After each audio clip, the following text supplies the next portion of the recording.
But this is a little 10-gallon still.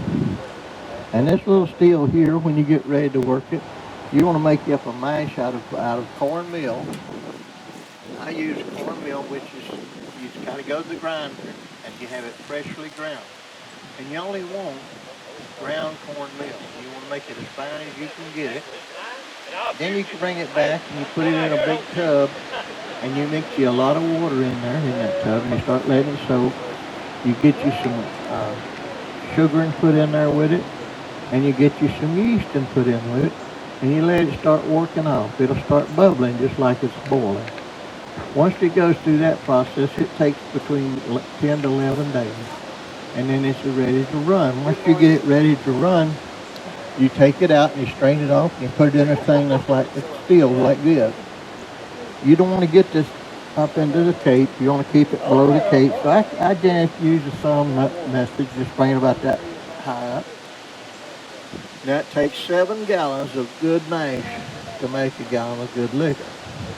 So it's a 7-to-1 ratio. So when you start this up, you don't want it to boil, you just want to steam it.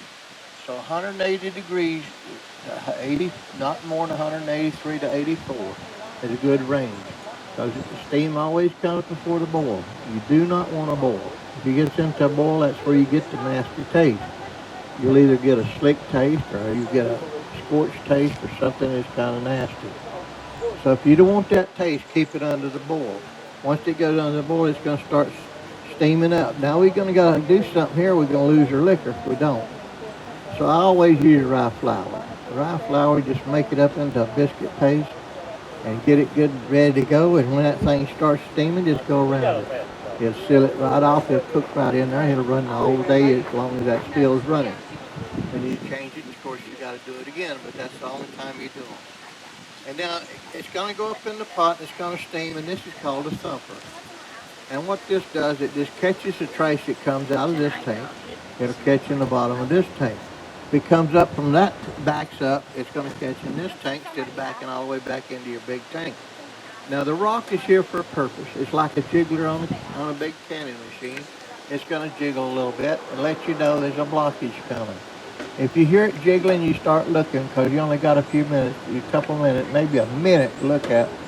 Otherwise, it's going to be up in there on top of you. So you just start looking for it. Now this thumper, all it does is just thumper it. This pipe goes all the way to the bottom, not quite to the bottom. It stays, keep it off the bottom. Put a little bit of water in the bottom.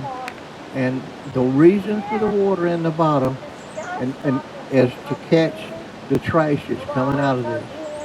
And like I said, don't let it go down into it. It's just, it hits the bottom, it flows across, comes up real quick.